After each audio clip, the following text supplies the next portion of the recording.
প্রিয় শিক্ষার্থী,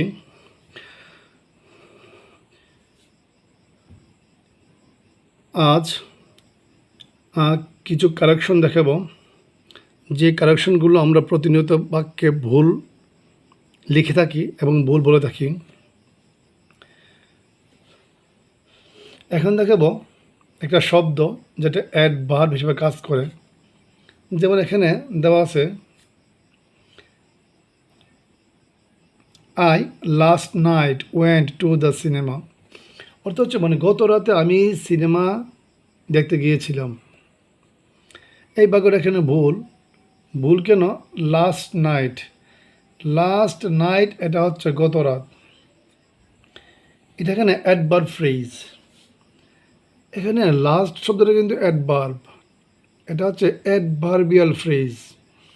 আসলে অ্যাডভার্বিয়াল ফ্রেজ, যেটা অ্যাডভার্বিয়াল ফ্রেজ এবং অ্যাডভার্ব, এটা সচরাচর বাক্যের শেষে বসে। আমরা এটা বাক্যের মধ্যে বসালাম, আই লাস্ট নাইট। আসলে সাবজেক্টের পর বাক্যের মাঝখানে বসলে এটা বাক্য ভুল। তাই এখানে লেখা আছে ডোন্ট সে, বলো না, এভাবে বলো না। সে বলো, কেমন বলতে হবে?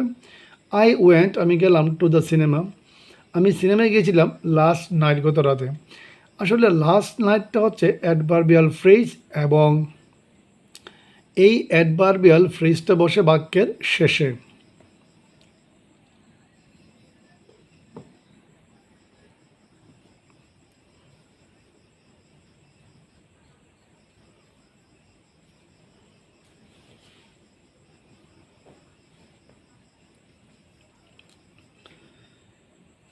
এখন দেখাবো আরেকটি সেন্টেন্স। যেমন এখানে বলা আছে, they come always late to school.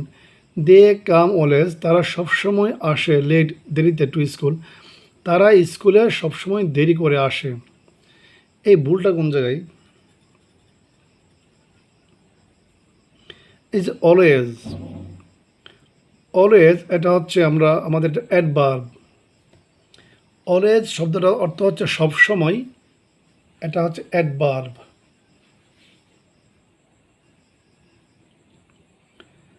They come always late to school, তারা স্কুলে দেরিতে সবসময় আসে। এখন অ্যাডভার্বিয়াল যে ফ্রেজ, আমাদের অ্যাডভার্বিয়াল ফ্রেজ বসে বাক্যের শেষে।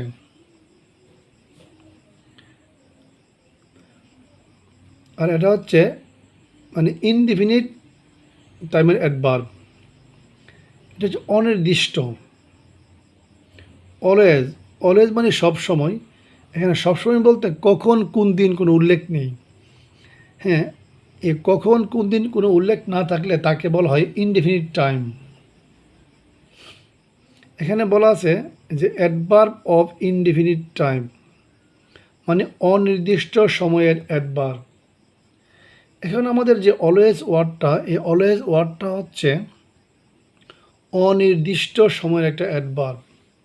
অলওয়েজ আর বাংলা অর্থ সবসময়, সে সবসময় দেরিতে আসে। সবসময় বলতে কোন দিন, কবে, কখন, এটা টাইম কোনো উল্লেখ নেই, তাই এটা অনির্দিষ্ট। এই যখন থাকবে যে কোনো অনির্দিষ্ট সময়ের অ্যাডভার্ব, তখন সেটা বসে ভার্বের আগে। এখানে এই যে কাম অর্থ আসা, এই অলওয়েজটা আমরা বসাবো ভার্বের আগে। তাহলে always come, they always come late, তারা সবসময় দেরিতে আসে টু স্কুলে। এই ভুলটা হচ্ছে এই জায়গায়। আমরা কাম হচ্ছে ভার্বের পরে আমরা ইনডিফিনিট টাইমের যে অ্যাডভার্ব সেটা প্রয়োগ করলে ভুল হবে, সেটা প্রয়োগ করতে হবে ভার্বের আগে।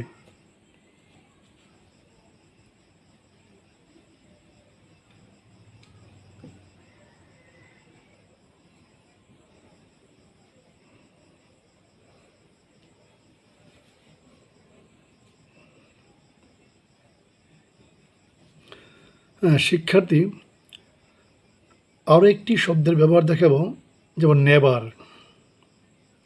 নেভার ওয়ার্ডটা নিয়ে আমাদের অনেক আমরা সমস্যায় পড়ি এবং সমস্যা লাগে। যেমন নেভার অর্থ কখনো না। নেভার আই হ্যাভ হার্ড, আমি কখনো শুনিনি অফ সাচ এ থিং, এমন এক জিনিসের নাম। মানে এমন এক জিনিস আমি কখনোই শুনিনি। তাহলে এখানে এটা ভুল। শুদ্ধটা কি? Never have, never have I hard of such of a thing. এখন প্রশ্ন হচ্ছে, শুদ্ধ উত্তরটা হচ্ছে এখানে আই সাবজেক্ট। এই আইটা হচ্ছে এখানে সাবজেক্ট। যদি সাবজেক্ট এর আগে নেভার থাকে, সাবজেক্ট এর আগে নেভার থাকে এবং সাবজেক্ট থেকে যে বাক্যটা, সাবজেক্ট এর বাক্যটা দেখতে পাই এটা কোন টেন্সে আছে। এখন আই হ্যাভ হার্ড, এই লাইনটা, এই বাক্যটা আছে প্রেজেন্ট পারফেক্ট টেন্স। কারণ আমরা হ্যাভ দেখে চিনতে পারলাম হ্যাভটা হচ্ছে প্রেজেন্ট পারফেক্ট টেন্সের একটা লক্ষণ, সিমটম। তাহলে প্রশ্ন হচ্ছে সাবজেক্ট এর আগে নেভার থাকবে, আর যদি সাবজেক্টের পরে হ্যাভ বা হ্যাজ থাকে তখনই আমরা নেভার হ্যাভটা একত্রে লিখব। নেভার হ্যাভ একত্রে লিখলেই তখন বাক্যটা শুদ্ধ হয়ে যাবে। তো নেভার হ্যাভ, তারপরে I hard of such a thing, সব ঠিক থাকবে। Never have I hard, never have I hard মানে কি আমি কখনো শুনিনি অফ সাচ এ থিং, এমন এক জিনিসের নাম। এই বাক্যটা খুবই গুরুত্বপূর্ণ।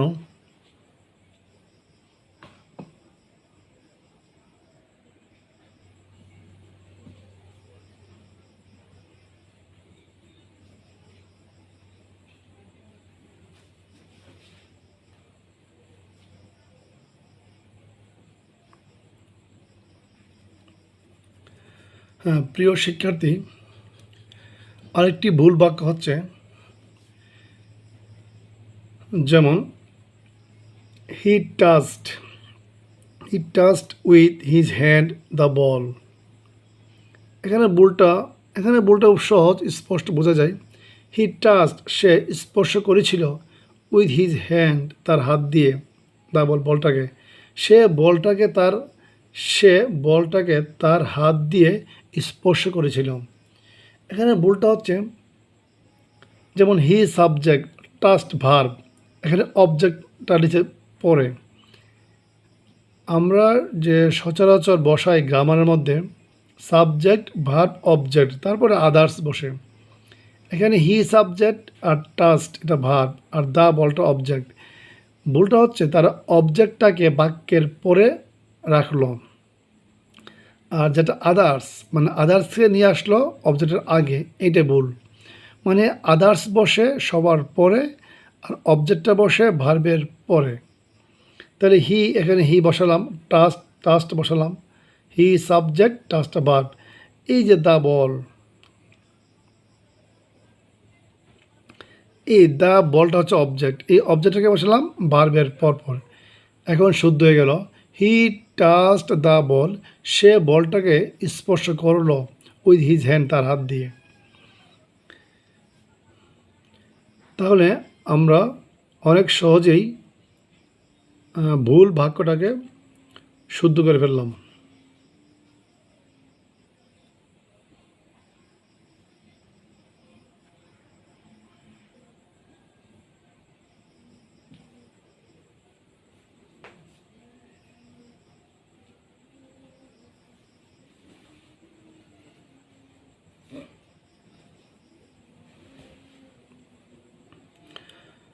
শিক্ষার্থী, এখন দেখাবো আরও একটি ইম্পর্টেন্ট এবং গুরুত্বপূর্ণ সেন্টেন্স, খুবই গুরুত্বপূর্ণ। যেমন ভুলটাকে বলি, হি নিদার স্পিক্স ইংলিশ নর ফ্রেঞ্চ।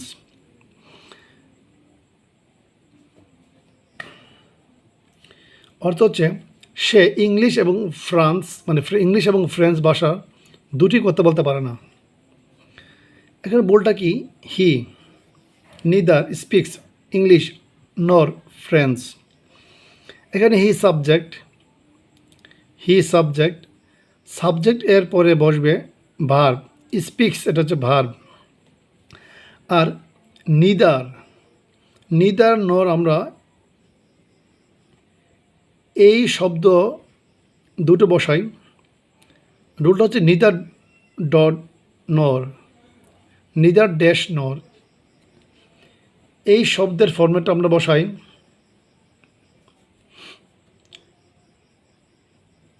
দুটি সাবজেক্ট অথবা দুটি অবজেক্ট